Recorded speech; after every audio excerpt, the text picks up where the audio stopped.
Good morning. Let's go ahead and get started with our Grand Rounds presentation. I'm Ken Serenic for our applicants here today. I've been on the faculty 32 years. I had been the director of the residency for 16 years and chief of general surgery, and now I'm vice chair for faculty development. It's a pleasure to welcome Dr. Dent here this morning. Dr. Dent is a professor of surgery. He grew up in Orlando, Florida, went to his undergraduate at Duke, medical school at the University of South Florida, and then did his general surgery residency with Tim Fabian at the University of Tennessee in Memphis. He spent a year of research there and then was recruited by Dr. Stewart, our chair, and he's been on the faculty now 15 years. Most importantly, he's done a great job as our program director, and presently he is the chair-elect for the Program Directors Association. Dr. Dent.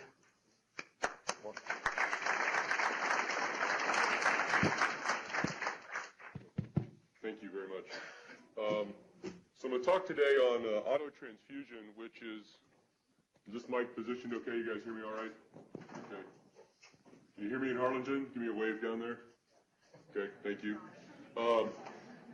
All right, so we'll talk today on autotransfusion, which is a topic not only have I never talked on, I've never heard a talk on this topic. And I'm going to explain kind of why it's become of interest to me and why I think it needs to be of interest to all surgeons, just like we heard about venous disease last week from one of our faculty, and how it probably should be of more interest to surgeons in general. As a disclaimer, as we need to do in all talks, I should point out I'm the chair of the Blood and Tissue Utilization Review Committee for University Hospital. I'm the chair of the Autotransfusion Subcommittee, and in that role I was tasked with get University Hospital additional certification in autotransfusion from the American Association of Blood Banks, which is a every 2-year inspection, and you can ask for additional inspection, and you can get additional certification if you pass. There are about 5 hospitals in the United States that have achieved this so far in the last 10 years, so it's a pretty unusual certification. So in this talk, I want to define autotransfusion, because that in and of itself is educational, has educated me a lot to learn what autotransfusion really means. We're going to talk about various examples of autotransfusion. We're going to describe how the various methods are done, and talk about some of the literature on the risks and benefits of autotransfusion, and relate autotransfusion to quality improvement, which is how I got stuck with it, if you will, in terms of trying to get this going for the hospital. And then very briefly relate autotransfusion to the medical care of the Jehovah's Witness patient, because this does come up from time to time. So, autotransfusion is a medical procedure in which blood of a patient, and I probably should have taken out the word lost there, as you'll see in some of the examples I'm going to give, is collected and returned to the same patient in some form. Okay, and there are various forms that this can happen. So in effect, the patient functions as the donor and the recipient of the blood. So there are 5 different autotransfusion methods I'm going to talk about and go into some detail on. And toward the end, you'll see there's actually a 6th that just came to my attention that I know extremely little about, but is another method of autotransfusion that's taking place. The most common form that we all know is intraoperative cell salvage. And I'll talk a little bit about that, where a patient's bleeding and you take the blood and you process it and you give it back to the patient. Some of our orthopedic colleagues like to do post-operative reinfusion of drain output after they do big orthopedic procedures. Some liver surgeons and our obstetricians at University Hospital practice isovolemic hemodilution with the anesthesia faculty doing that. I'll explain what that means. Some of our surgical oncologists, some of our gynecologic oncologists, some neurosurgeons are using platelet-rich plasma in surgical wounds, and I'll talk about what that is. And then a research project that I've gotten into, and I'll go into some detail on, is reinfusion of chest tube output in trauma patients. So if you read the generic stuff that's out there, it'll tell you that autotransfusion, and this is specifically intraoperative cell salvage, is intended for use in situations characterized by the loss of one or more units of blood, so that you can then collect that blood and give it back to the patient. It can be particularly advantageous when you have a specific patient that has a rare blood type or there's a particular risk of infectious disease transmission, or you have a very restricted blood supply. So let's talk in detail about intraoperative cell salvage. It requires anticoagulant suction, and the two anticoagulants used across the country are heparin and citrate. And it's a different suction device because it has a little channel that runs along the suction tubing to run the anticoagulant all the way out to the tip of the sucker, so that as soon as you suck the blood up, it mixes and the blood doesn't clot in your tubing and doesn't clot in its way to the collection chamber.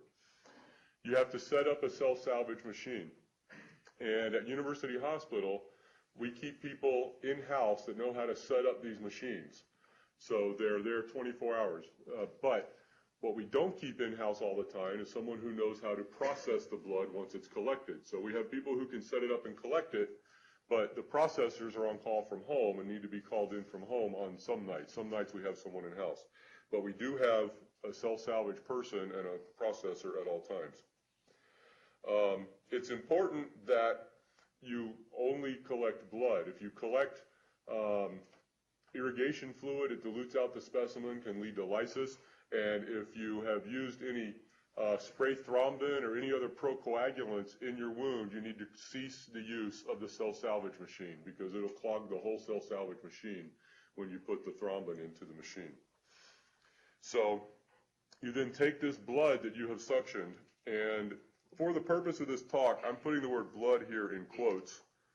The reason for that is I'm going to refer to blood as something that is intravascular. And once it leaves the vascular space, we're going to think of it as, well, it might be like blood. In this case, it might be mixed with serous fluid after it bleeds out into the abdomen.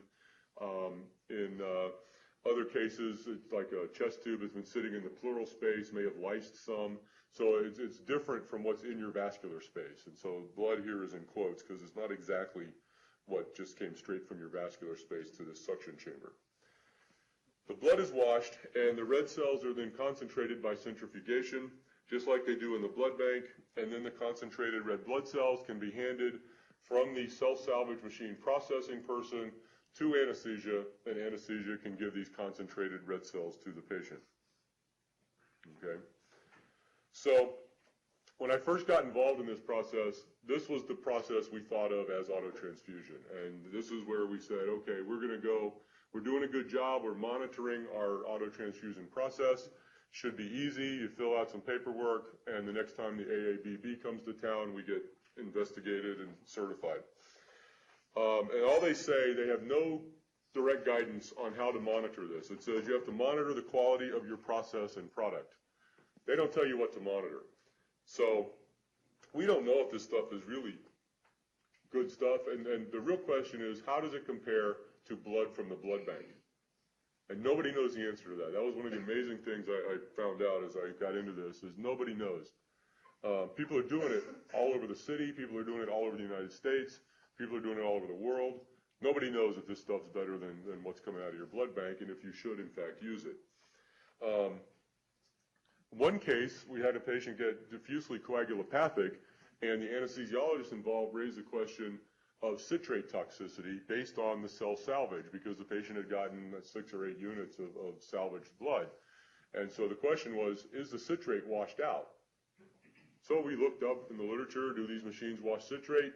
Nobody knows. Nobody's ever studied it. Nobody's ever cared. Is heparin washed out? Nobody knows. Okay, so you might be actually handing anticoagulant right to your patient, who is the blunt multi-trauma patient who's prone to coagulopathy in the first place. Are the cells lysed? Well, you can get a little bit of a handle on that by looking at free hemoglobin, and there's definitely some free hemoglobin in the cells. And later I'll show you a study that shows there's some LDH, which is a marker, indirect marker of lysis. Okay? And really, on each case, you should know, was this a good wash? Did you get a good concentrate of red cells? Did you wash out the citrate? Did you wash out the cytokines that are potentially harmful and other proteins? Nobody knows, okay? And does it matter? If you give this stuff back with high cytokines or you give it back with citrate, are you really harming the patient? So this is what got us on kind of a circuitous journey of autotransfusion at University Hospital. So here's some of the answers we've come up with, not based on any great science. The first one is that the hematocrit probably is important. If you don't have a high hematocrit, I think it's fair to say your process is not working for what you intended to do. If you intended to concentrate red cells, it ought to concentrate red cells. And so we settled on a hematocrit of 55 or higher as our gold standard, and we achieved that about 95% of the time that we monitor the specimens. We also did kind of a little lab experiment up in the operating room where we took some whole blood from the blood bank and we put some citrate in it, and we used some gentamicin as a marker because it's easy to measure gentamicin levels in our lab, and it's about the same molecular weight as citrate. We looked at albumin, we looked at potassium, and we sent the citrate levels out to the one lab in the world that we found can measure citrate levels.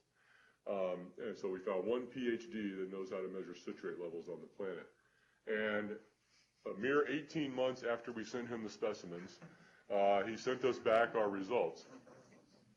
And what we found is that in controlled conditions, using our best cell saver technician who teaches all the other technicians in the hospital, we can prove that the machines, when run properly, do wash citrate, do wash albumin, do wash potassium, and do concentrate red cells very well.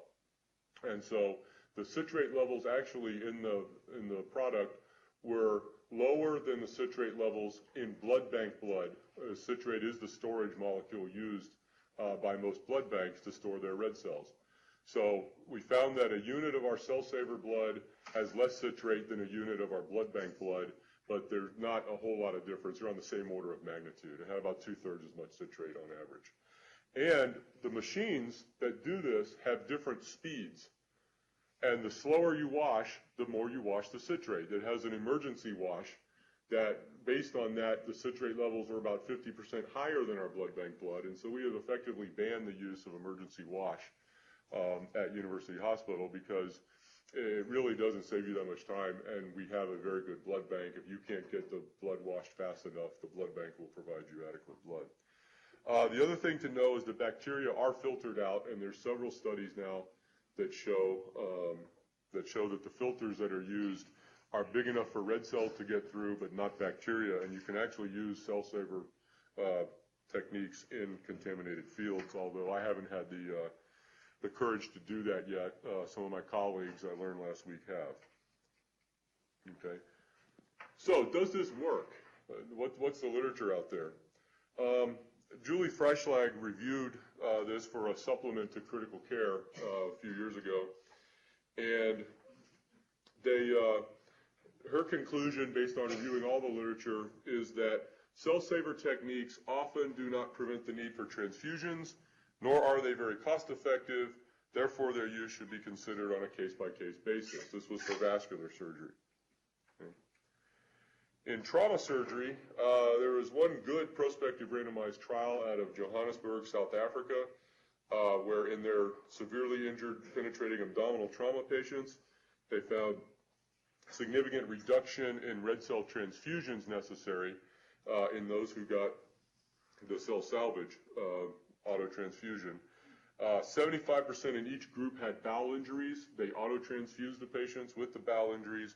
They found no difference in outcomes ultimately. So all they really found was that it saved some of their resources in their blood bank.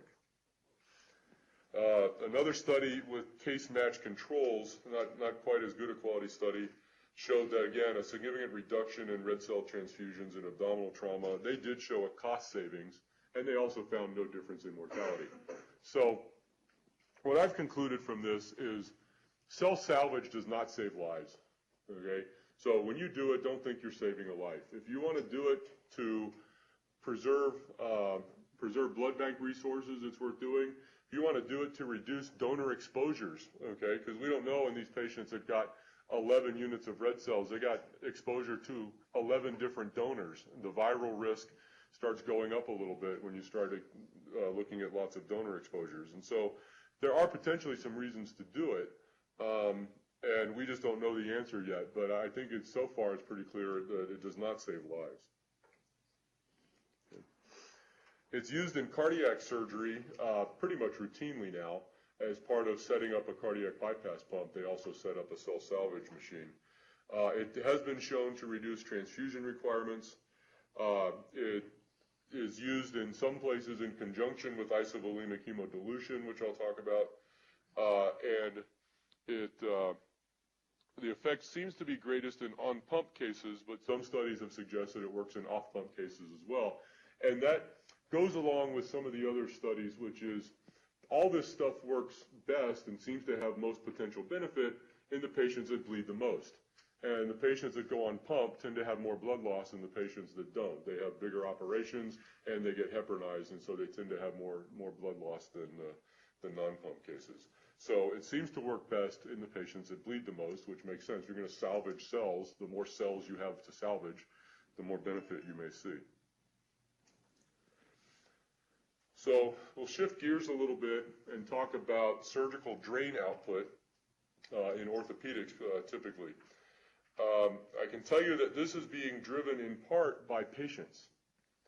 Some of our ortho faculty who do total joint replacements have been told by their patients, if you can't reinfuse my drain output, I'm going to another surgeon. Okay, they're trying to build a private practice here in town and get a significant private practice going as part of their position here on the faculty. And they're being told, if your hospital won't support this and if you won't support this, I'm going to take my funded case and go to another surgeon.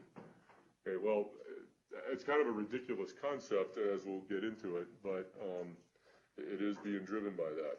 So one of our surgeons actually has a study ongoing where she's doing total joints at 3 different hospitals, and she's looking at drain output at 3 different hospitals and looking at the hematocrits and volumes of what's in the drain to see if it's worth giving back to the patient. And we don't know for sure what minimal volume it is. We suspect, and we've seen so far in the early data, that if the drain output's only 100 or 150 cc's, the hematocrit's low because they're not bleeding. It's a combination of a little bit of bleeding and some serous fluid weeping from the surgical site. Whereas if the drain output is 400 or 500 cc's, the hematocrit approaches that of the patient.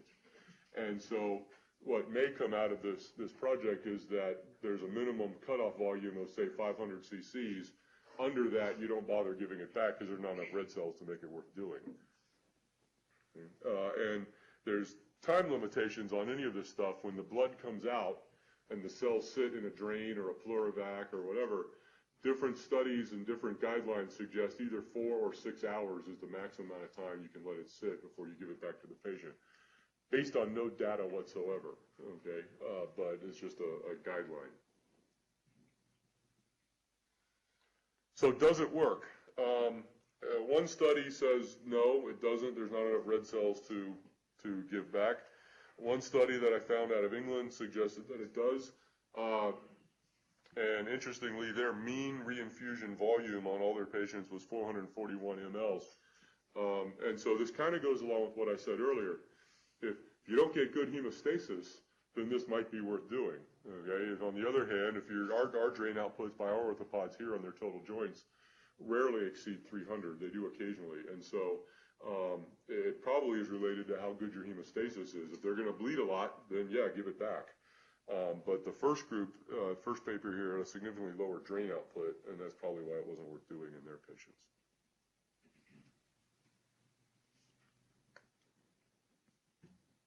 All right. So now we'll talk about isovolemic hemodilution. This is a planned technique for elective surgery where before you start the procedure, you take blood out of the patient's vein into a bag and store it. Then you do the surgery. When you do the surgery, in theory, the patient's hematocrit is lower, so for each cc of blood lost, you lose fewer red cells. Then at the end of the case, when you're done losing blood, you take that patient's whole blood that you stored for 1, 2, 3 hours, and you give it back to the patient so that those cells were not lost and they're now reinfused. Okay? So as an example, you've got a patient with a hematocrit of 40 who's going for a liver resection. You start the procedure and the average sized patient has, let's say, a 5-liter blood volume, just to make the math easy. So at the start of the procedure, you take a liter out that has a hematocrit of 40 and you put it in blood bags and you store it. Now, the storage process is one that you actually have to know exactly how many mLs you take out. We actually have calibrated weights to know exactly what we've taken. You have to measure it precisely, and then you have to put it on a rocker that rocks the blood gently back and forth so it doesn't clot during the time that you're storing it. You put it on the rocker, you store it, you do your liver resection, but prior to starting the liver resection, you may replace it. As the patient gets hypotensive, you replace their volume with crystalloid or albumin or something, which is why they call it Isavolemic, because you take out the blood, you replace it with crystalloid or some non-cellular colloid. And during the case, you have a lower blood pressure and a lower venous pressure, so you may actually bleed less, is the other thought, that if you don't totally replace their volume, particularly for liver surgery, you see less hemorrhage. Okay? So what you're bleeding, if you fully replace that blood, you've lost 20% of your blood, taking out 1 out of 5 liters. So what you're bleeding has a hematocrit of, say, 32. So at the completion of the resection, then you give back that 1 liter of whole blood that has a hematocrit of 40. All right? So here's the math. Let's say you lose 1.5 liters, and I use big numbers to show that this can be worthwhile if you have big blood loss. So you lose 1.5 liters with a hematocrit of 40, okay, then you've lost 0.6 liters of red cell mass, 600 mLs of red cell mass, which is the way to think of it. A unit of packed red blood cells, if you skip down to the bottom part of the slide, has 0.2 liters of red cell mass. So that would be roughly 3 units out of the blood bank there. But if you can lose less blood and the blood you lose has a lower hematocrit, okay, and you only lose 1 liter with a crit of 32, then you've only lost 0.32 liters of red blood cell mass. And so the difference is over a unit of blood. It's almost 1.5 units of red cells from the blood bank. So you potentially save this patient 1.4 units. Now, this is an example designed to show how this could work. If it doesn't actually reduce hemorrhage, which we don't know because no one's ever really done a great study on that, or if you don't lose 1.5 liters, you only lose 500 cc's, then this hasn't really benefited that patient in any way. So there's some papers out there that have looked at this, particularly in liver resections, and one group showed that of the patients who got the isovolemic hemodilution, only 13% needed red cells from the blood bank for that procedure, whereas 25% needed red cells from the blood bank if you didn't use isovolemic hemodilution. So they concluded that it does work, but it only works in a minority of cases, and so what they think is you should do it only on the cases where you're expecting to lose a lot of blood. Okay? How many surgeons go in expecting to lose a lot of blood? And so they haven't really been able to identify criteria for patient selection of how to determine, how to define. I expect to lose 1 liter or 2 of blood on this case. Okay? So, platelet-rich plasma.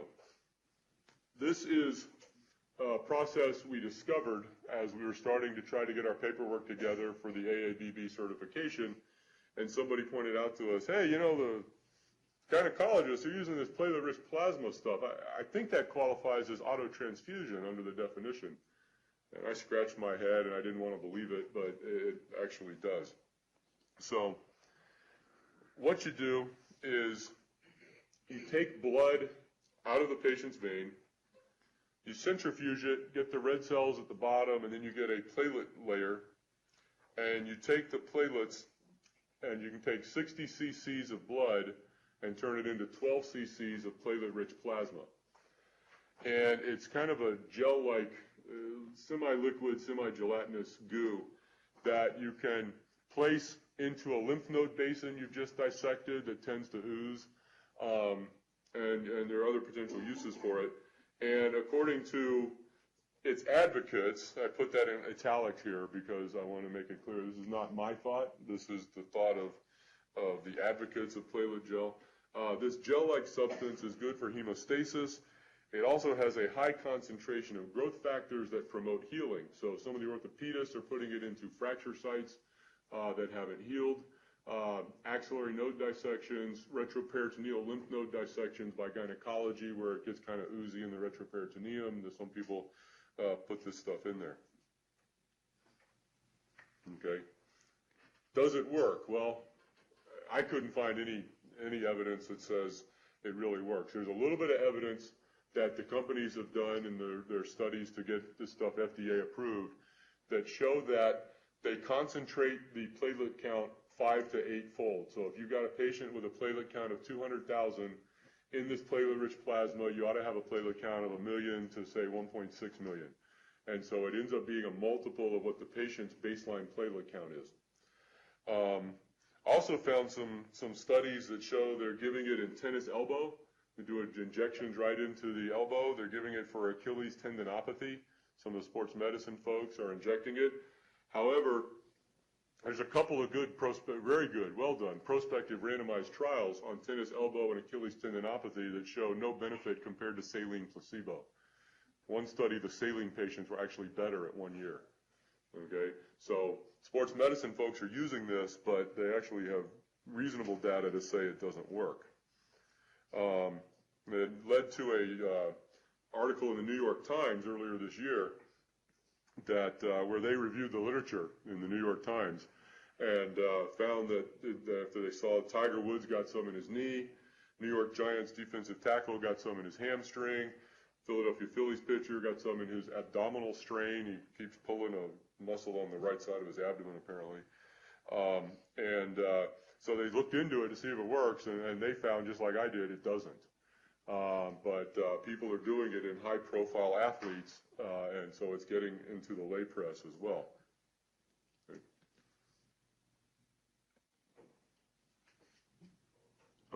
But to date, I've seen no real benefit from it. All right. So this led to another form of autotransfusion and us investigating it, which is autotransfusion of hemothorax back into the trauma patient. And this is something I did multiple times as a resident. We had autotransfusion cell saver devices back in the early 90s. And you just put it in the pleurovac and pull it out in a canister and give it right back to the patient. And it became clear that this is clearly an autotransfusion process and therefore should be monitored as well if we want to be a AABB certified autotransfusion hospital. So we started looking into it because you got to understand, I have to sit in these meetings with the director of the blood bank and a bunch of other hematologists, and they hear about this stuff going on, and the process they have to do to keep the blood bank certified is extremely tedious. It's a nearly 1,000-page application to get certified as a blood bank. But you can walk in the hospital and grab someone's blood and just give it back to them without any monitoring process at all. And so it has frustrated them, and it's led them to ask, what is in this stuff anyway? We have to know exactly, to the best of our ability, what we're giving when we give packed red blood cells or fresh frozen plasma or platelets. But we have no clue what we're giving when we do autotransfusion, particularly of hemothorax. So it led us to start investigating it because it occurred to me that this stuff may be the same as fresh whole blood. It may have all your clotting factors, and fresh whole blood is a great product to have, way better than packed red blood cells in a trauma patient. So this ended up being a presentation that one of our medical students did this past spring at the Southwest Surgical. The article is accepted for publication in the American Journal of Surgery, and I've got another medical student working on the follow-up project that I'll talk about a little bit. who's working toward abstract submission on that as well. And so these are some of the slides from Mark, who did this presentation at the Southwest Surgical. Okay, so our hypothesis was that shed blood in the pleurovac was similar to whole blood, and we wanted to look at it in terms of its hematologic profile, its electrolytes, and then we also want to know, with now hemostatic resuscitation, where we're counting packed red blood cells to fresh frozen plasma to platelets, and we want to have a 1-to-1-to-1 ratio, we're wondering if you give 1,500 cc's out of a pleurovac, what does that count for? Does that count as 3 units of packed red blood cells? Does that count as 2 units of whole blood? We're not really sure. And so we wanted to figure out what's in that pleurovac so we know how to count it when we're trying to figure out if we've done a good job of hemostatic resuscitation. So we wanted to evaluate the red blood cell mass in particular. So we did this prospectively as a convenient sample, which means when the medical student is available between exams, he can come collect the specimens. We looked at anybody that put over 50 cc's in their pleurovac and collected them at 4 hours, because that's, again, depending on who you read, 4 or 6 hours is the maximum time frame you're allowed to store blood before you give it back. And then we compared what was in the pleurovac to blood specimens that were already drawn just in the name of patient care to see what the patient's hematocrit was, what their clotting situation was at the time that the pleurovac specimen was collected. Okay, and we basically looked at a lot of things in the pleural cavity, the CBC, some coagulation factors, electrolytes, enzymes to suggest hemolysis, and a total bilirubin. The ones that are scratched out here are the ones that many patients did not routinely have on their chart. So this was from their venous specimens that were drawn for patient care. So, and we tried to calculate what is the equivalent of 1 unit of packed red blood cells coming out of a pleurovac. And so typical hematocrit, look down at the bottom of the slide, of packed red blood cells is in the range of 60 to 70. It can go as high as 80, but our blood bank estimated 66 was a reasonable estimate. And typical volume ranges from 280 to 330 or so. So we use 300 mLs at 66%, gives us a red cell mass of 200 mLs. So we wanted to look at volume times hematocrit to get how much of our pleurovac blood would be equivalent to 1 unit of packed red blood cells. So we screened 32 subjects. We ended up analyzing 22. 10 were excluded for a variety of reasons here, such as they didn't have enough blood, they were too young, they were prisoners, or the chest tube was placed at an outside hospital, so we didn't have exact timing of chest tube placement. We want to be sure we got our specimens as close to 4 hours as possible. Our patients were 77% male, 68% were injured in a blunt mechanism. Mean age was 46 with an interquartile range of 35 to 58. Mean injury severity score was 28. So these are severely injured trauma patients. When we looked at the hematocrit, the hemoglobin, and the platelet count, in the pleurovac, the hematocrit was lower.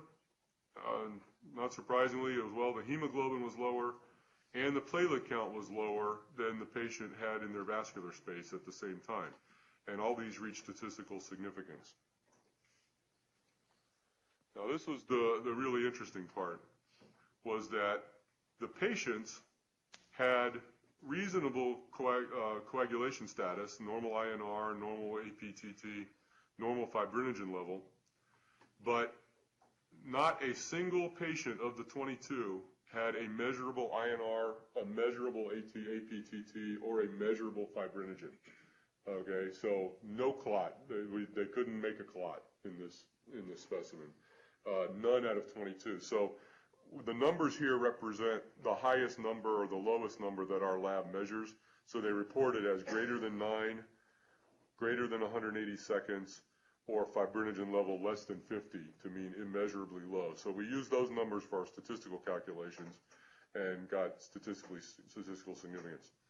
Interestingly, the factor 5 level, which we can measure in our lab, was less than 5% of normal. So again, immeasurably low. Whereas the factor 8 level was measurable at about 62% of normal on average. But the thrombin time was immeasurably high, and the D-dimer was immeasurably high as well. So we'll keep that in mind as we go to some of the other data. There was some evidence of hemolysis in that the LDH was in the 3,000 range, and the potassium was a little high, although within physiologic range, it was statistically significantly higher than the patient's intravascular potassium. Then when we plotted a regression line for how many mLs equal 1 unit of packed red blood cells for volume versus hematocrit, we were able to find that approximately 726 mLs equals 1 unit of packed red blood cells in terms of red cell mass. And you can see when you get into the higher volumes out here, the hematocrit is kind of all over the place. If it was an average hematocrit, it would be exactly on the line. But we got a reasonable line from that. So from this study, we concluded that shed pleural blood should not be considered a substitute for whole blood. And if transfused, you should give replacement for your coagulation factors, such as fresh frozen plasma.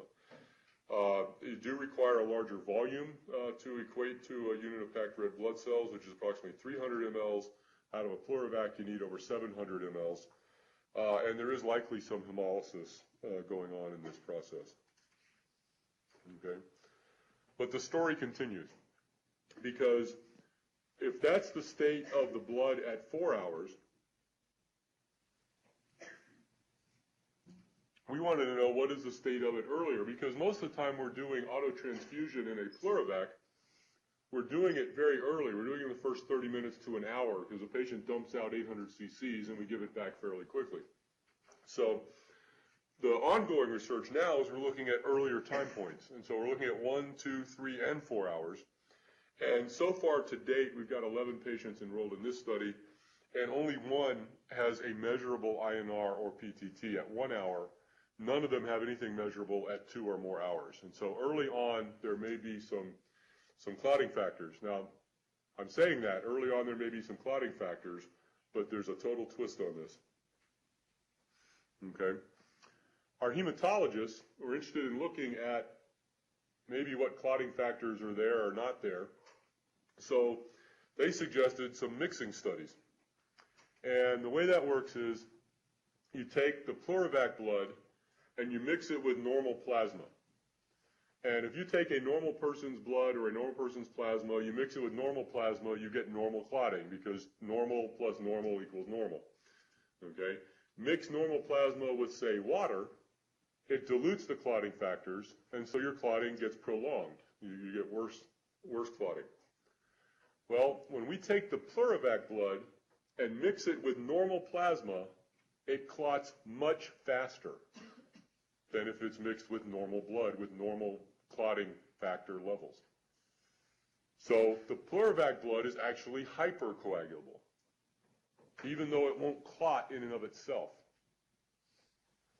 And it took me a while to get my head around this. I had to meet with our hematologists and sort this out. But this is just in the very beginning stages. We just figured this out in the last few weeks. But what we think is happening is a single factor deficiency, such as our factor V deficiency, stops the clotting cascade. The process is going down the clotting cascade. It stops because it's out of a factor. It's got other factors, and those factors are highly activated and revved up and ready to go, but they can't because there's no substrate to act on. When you mix it with any substrate, such as a normal specimen from the lab, then it becomes hypercoagulable. And so it makes us wonder if giving this back to the patient is actually making them hypercoagulable, or in the trauma patient who struggles with coagulopathy, maybe it's a therapeutic thing, makes them normal coagulable. We don't know. We don't know this yet. Unfortunately, there are only a couple of labs in the world that can measure activated factor levels versus inactive factor levels. And so we're in the process now of identifying those labs and contacting them to try to partner with them and see if they'll measure some of the activated factors for us. Most labs can measure total concentration, but they can't measure activated versus inactive. And so we want to see which factors are really activated to see what impact this really has on your clotting cascade. So I'd like to thank everybody that has done all that research, including the two medical students, Mark Zalhanek and Zach Smith, and the rest of our trauma research team that have worked very hard on that project and have helped us out tremendously. Right. So last topic is, I'm going to be very brief. We could talk a whole hour. I've heard whole hour-long talks on the Jehovah's Witness population and blood transfusion and autotransfusion. But the bottom line is that where autotransfusion is concerned, the beliefs and acceptance of autotransfusion in the Jehovah's Witness population vary somewhat from patient to patient. And this is based on Jehovah's Witnesses back in, I believe it was the 1940s, when blood banking became possible, based on some Bible verses that, in researching it, probably has something to do with storage of meat, okay, where you need to bleed the animal so the meat won't go bad. Back in Deuteronomies and Ecclesiastes, they have decided that autotransfusion or transfusion and giving of blood or receiving of blood is not in keeping with their faith. So for blood bank purposes, there's no question that a Jehovah's Witness will not take packed red blood cells and will not take whole blood. And that really at the start of blood banking was all that was really available. Well, in 2000, the Jehovah's Witness leaders, their international church leaders, got together and looked at this because they realized blood banking had become extremely complex. And the question is albumin okay? Is fresh frozen plasma okay? Is it only the cellular component that really matters? And as a group of church elders, they could not come to consensus. And so what they basically said was that we recognize that blood banking has gotten very complex. We reaffirm our stance against transfusion of blood, but we will leave it up to the individual church members to determine what is or is not blood based on their understanding of the process. Because they're recognizing not only was it complex in 2000, but that it's getting increasingly complex with time as we now have platelet-rich plasma and other things that have come up since 2000.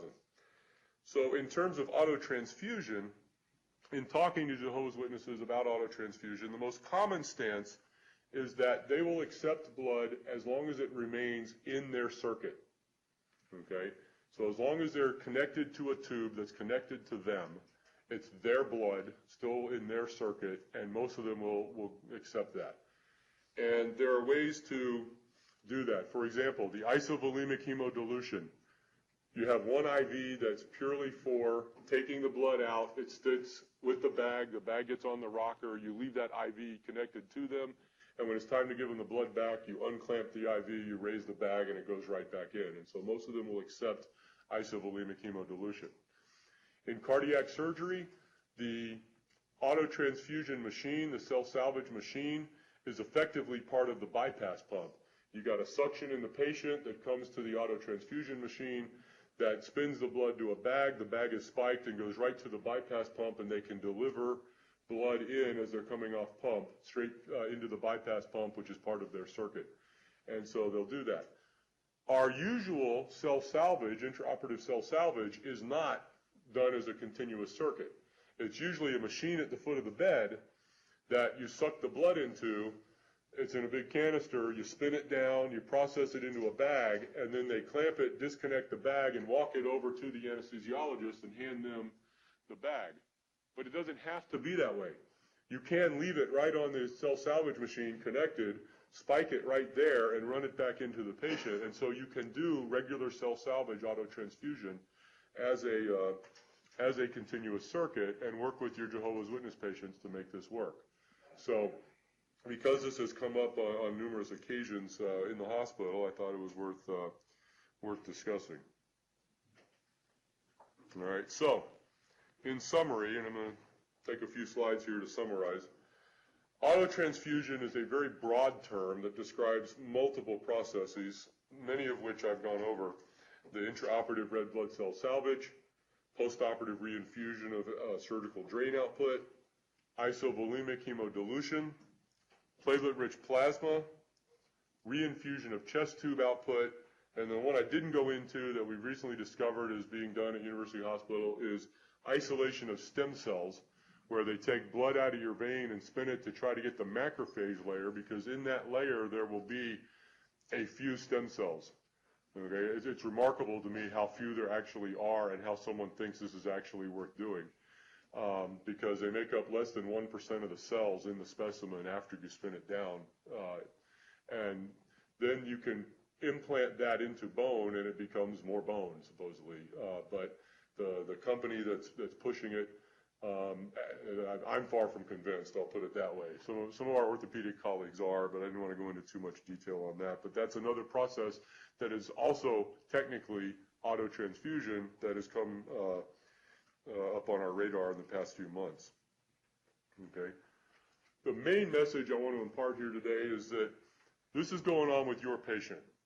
Okay. If you're going to do it with your patient, you need to understand the process. You need to know to monitor the process. And so we're now working with, most of the platelet-rich plasma cases in the last few months have been done by our gynecologists. I've met with the gynecologists. We're working with them to work with our nurses to take a specimen and see if it actually is platelet-rich. And we found that when we take blood out of a volunteer's vein in the blood bank and do the process, the plasma platelet count is extremely high. On the other hand, we started monitoring in the operating room, and the platelet count was basically the same as the patient's platelet count native from their blood, and it's not really concentrating. Now, we don't know if it's a process in our monitoring process or if it's actually the specimen is not as good as the company would have us believe when it's used in that setting. So those of you who've done lab research, you know how you have to troubleshoot your lab experiments, and this is basically a big lab experiment that we're troubleshooting right now. But if this is going to go on with your patients, you need to know what they're getting, and you need to know what's going on. So we're monitoring right now in red cell salvage hematocrit, albumin, and volume, because if the wash is poor, the albumin will be high or the hematocrit will be low. And you want to know it's not just 100 cc's of red cells. For drains, we're studying it. We don't know yet. For isovolemic hemodilution, we are monitoring the volume very closely and the fact that the rockers work, and they have to be certified on a monthly basis by Central Supply to make sure they're functioning properly and they rock the blood appropriately. We're looking at platelet counts in the platelet-rich plasma. And as far as chest tube output goes, we're not really sure yet what to monitor. We're looking into it. We've got ongoing research studies to try to sort this out. And another question that's come up is, what about cytokines? I mean, are we giving inflammatory cytokines that maybe we shouldn't be giving back to the patient when we take blood out of their chest tube? You've been shot through the right chest, a bullet went through the lung, that damaged lung tissue is leaking cytokines into your pleural space. You put a chest tube in, you put it in a pleural vac, and you give it back. Maybe that's not such a bright idea. We don't know yet. So there are many unanswered questions here for young, bright minds that want to do research going forward. One of the questions is, what is the minimum volume makes this worth doing? Does volume relate to hematocrit? Can we prove that? What are the potential dangers of autotransfusion? Is it safer to just use blood bank components? Okay, and I want to emphasize components. I put it in all caps for a reason. They're not blood products. Okay, it drives the blood bank nuts when they hear the word blood products. A product is something you make on an assembly line that is reproducible and the same every time. Okay, a blood component is something where you take a unit of my blood or you take a unit of a woman's blood, you're going to get a different hematocrit. The male's going to have a higher hematocrit. The female's going to have a higher volume of fresh frozen plasma, because males just have higher hematocrits, and so what's left is more fresh frozen plasma. So when you order a unit of fresh frozen plasma, you get variable volumes depending on who the donor was. You get variable volumes of red cells depending on who the donor was. And so it's not a product. They're not making it, and they're not making it the same every time. It's blood components is the way to think of it. And the other question is, this is being done all over the United States. I talked to some of our pump techs from the cardiac surgery group that do their own self-salvage, and they go to hospitals all over the city with our cardiac surgeons, and they say it's being done by other surgical groups and other pump techs, and nobody monitors anything. They just run it up there and think it's okay and hand it back, and they assume everything's good. Maybe it is. Maybe we don't even need to be monitoring it, but our initial work at the University Hospital Blood Bank suggests we probably do. So, in conclusion, this is a very broad group of processes. You need to know what's going on with your patient. And until we can prove that we're monitoring all these processes, University Hospital is not going to get its AABB additional certification until we identify everything that comes under the umbrella of autotransfusion. So with that, I'd be happy to answer any questions. I want to thank you for your attention. Thank you.